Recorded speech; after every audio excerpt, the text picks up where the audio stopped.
एक स्त्री जिस चीज़ को कभी सहन नहीं कर सकती, आज के समाज में वही चीज़ सबसे ज़्यादा की जा रही है। एक पुरुष शादीशुदा हो जाने के बाद भी कई स्त्रियों से अवैध संबंध बनाता है और ऐसे में पत्नी चाहकर भी कुछ नहीं कर पाती, क्योंकि ऐसे में सबूत जुटाना भी काफ़ी मुश्किल होता है। ये साबित कर पाना कि हाँ, इसने अवैध संबंध बनाए हैं या इसके किसी और के साथ रिलेशन है, उनको साबित करना काफ़ी ज़्यादा कठिन होता है। विधिवार्ता की खास एपिसोड में आपका स्वागत है, जहाँ पर आज मैं आपको बताने वाला हूँ कि ऐसी पत्नी क्या कर सकती है जिसका पति किसी अन्य स्त्री के साथ अवैध संबंध बनाता है, और ऐसे में पत्नी के क्या अधिकार होते हैं।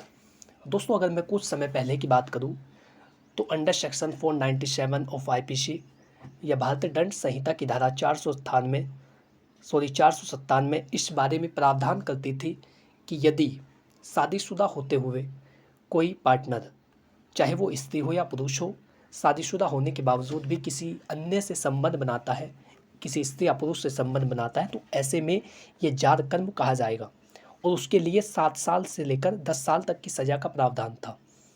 और ऐसी स्थिति में उस व्यक्ति को सज़ा दी जाती थी, क्योंकि ये एक अपराध माना जाता।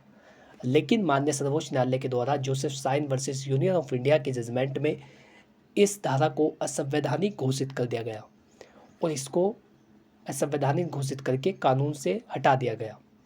अब यदि कोई व्यक्ति शादीशुदा होने के बावजूद अवैध संबंध बनाता है तो उसके खिलाफ कोई क्रिमिनल कार्रवाई नहीं की जा सकती, यानी वो अब एक अपराध नहीं है, एक क्राइम नहीं है, क्योंकि सर्वोच्च न्यायालय ने ये जाना कि व्यक्तियों को मूल अधिकार प्राप्त है, फंडामेंटल राइट्स है, और ये जो सेक्शन है ये इनके विरोध में है, तो उसको खत्म कर दिया गया, असंवैधानिक घोषित कर दिया गया। लेकिन क्या यदि क्रिमिनल कार्रवाई नहीं होगी तो क्या कुछ भी नहीं किया जा सकता? क्या ऐसे ही कोई व्यक्ति संबंध बनाता फिरेगा शादी के बाद भी? तो ऐसे में क्या अधिकार एक पत्नी को मिलते हैं? यदि पत्नी ऐसा करे तो समाज उसको अस्वीकार कर देता है, उसको घर से बाहर निकाल देता है या उसके साथ मारपीट की जाती है, दुर्व्यवहार किया जाता है। लेकिन यदि वही काम कोई पुरुष करे तो उसको कुछ नहीं किया जाता, और उल्टा यदि उसकी पत्नी उसे कुछ कहे तो वो उसी के साथ मारपीट करता है। कई मामलों में ऐसा होता है कि पत्नी आत्महत्या कर लेती है या फिर अपने जीवन को समाप्त कर लेती है, या फिर उसे इतना ज़्यादा टॉर्चर कर दिया जाता है कि वो उसकी स्वतः किसी बीमारी के कारण मृत्यु हो जाती है। तो ऐसी स्थिति में आपको ये कदम तो कभी नहीं उठाना है, क्योंकि जो स्थिति खराब है वो उस व्यक्ति की है जो आपका पति है।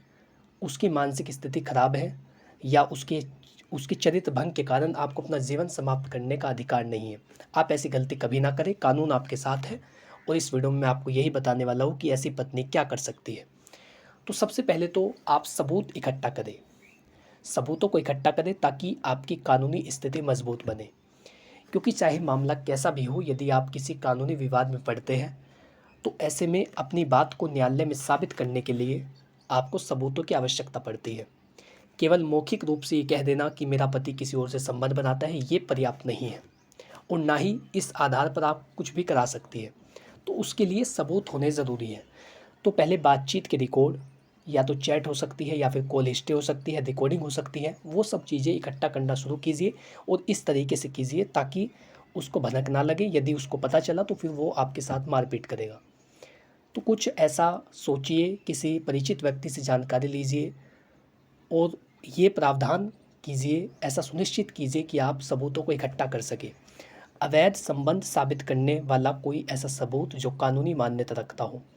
यदि आपने कॉल रिकॉर्डिंग की है तो ऐसे में उस कॉल रिकॉर्डिंग को एडिट ना करें, उसमें किसी प्रकार की छेड़छाड़ ना करें, या कोई चैट है तो उसको, जो पति की तरफ से चैट की गई है, बहुत सारी ऐसी है कि उससे बचा लेती है, जो दूसरे पक्ष की तरफ से आई है उसको काट देती है।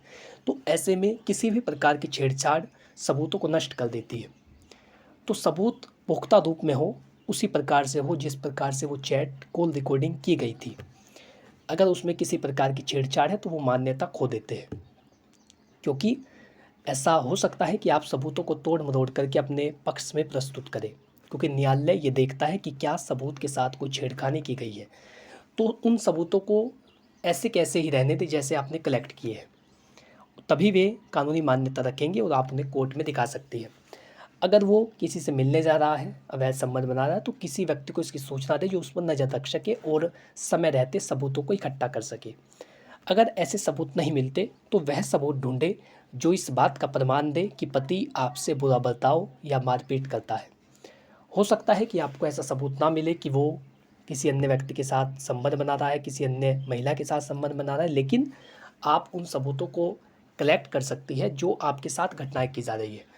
क्योंकि 90% मामलों में ऐसा होता है कि जो किसी और से संबंध बना रहा है वो आपके साथ मारपीट करेगा। तो आप उन सबूतों को इकट्ठा करें, उनके आधार पर उसे सज़ा दिलाई जा सकती है। दूसरी चीज़ है, अगर पति साथ न रह रहा हो, शादीशुदा होने के बावजूद यदि पति आपके साथ नहीं रह रहा है, तो ऐसे में हिंदू मैरिज एक्ट के सेक्शन 9 के तहत दावा डाला जा सकता है, जो इसलिए होता है कि जो वैवाहिक संबंध है उनको बनाए रखा जा सके, यदि आप चाहते हैं कि आपका रिश्ता बना रहे। लेकिन ऐसा नहीं है। शादीशुदा पार्टनर, चाहे वो पति हो या फिर पत्नी हो, यदि वो चाहता है कि जो दूसरा पार्टनर है यानी उसका पति या उसकी पत्नी वो भी वैवाहिक संबंधों को निभाए, तो वो हिंदू मैरिज एक्ट के सेक्शन 9 के तहत कोर्ट में मुकदमा डाल सकता है। इस धारा के तहत साथ रहने का आग्रह किया जाता है, यानी दूसरे पक्ष को साथ रहने के लिए आदेशित कराने के लिए कोर्ट से निवेदन किया जाता है। तो आरोपित पति को कोर्ट साथ रहने का आदेश देती है और जिसका पालन करना अनिवार्य होता है।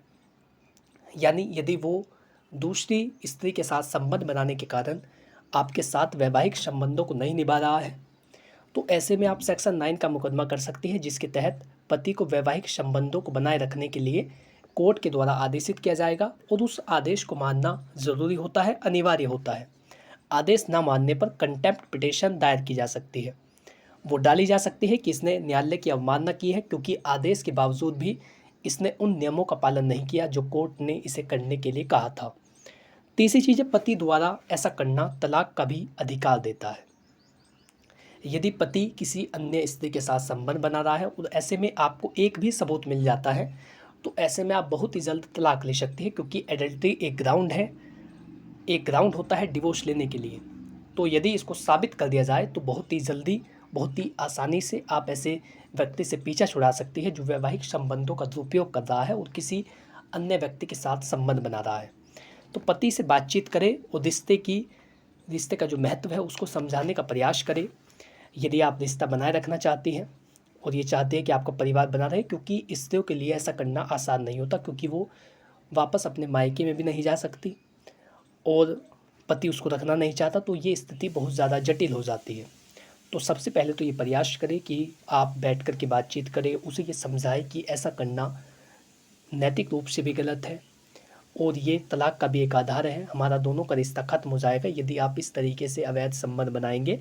एक समझौते कमेटी को भी नियुक्त किया जा सकता है यदि आप खुद बातचीत नहीं करना चाहती, तो ऐसे में परिवार के जो सदस्य हैं उनको बिठा करके बातचीत की जा सकती है, या फिर यदि कोई ऐसा व्यक्ति हो जो आपको और उनको भली भांति जानता हो, ऐसे व्यक्ति से भी बातचीत की जा सकती है। यानी आपको बातचीत करने का प्रयास करना है और ऐसा सोचना है ताकि आपको सालों तक कोर्ट कचहरी में ना भटकना पड़े।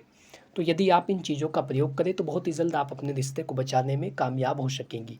यदि बिल्कुल भी गुंजाइश ना बची हो, यदि ऐसा ना हो कि पति द्वारा रिश्ते को निभाया जाएगा, कोई भी गुंजाइश नहीं बची है, तो ऐसी स्थिति में आप तलाक हेतु आवेदन कर सकती हैं।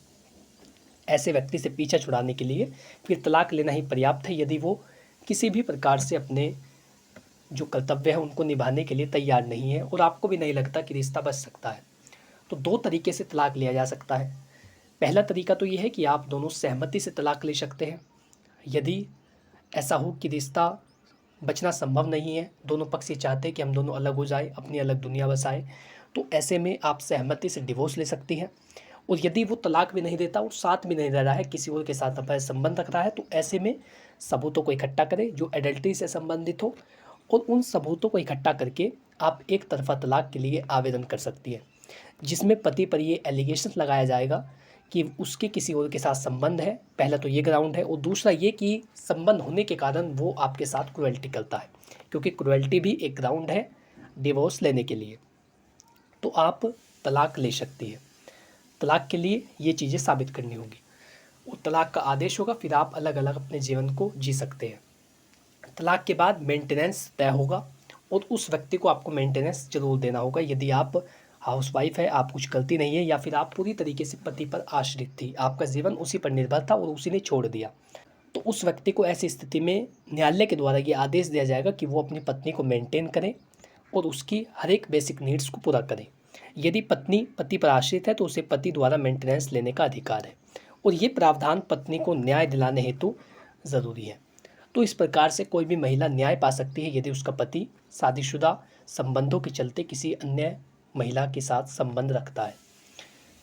तो ये महत्वपूर्ण जानकारी आपको कैसी लगी कमेंट बॉक्स में बताइए। इससे संबंधित यदि आप कुछ पूछना चाहते हैं तो वो भी कमेंट बॉक्स में लिख सकती है।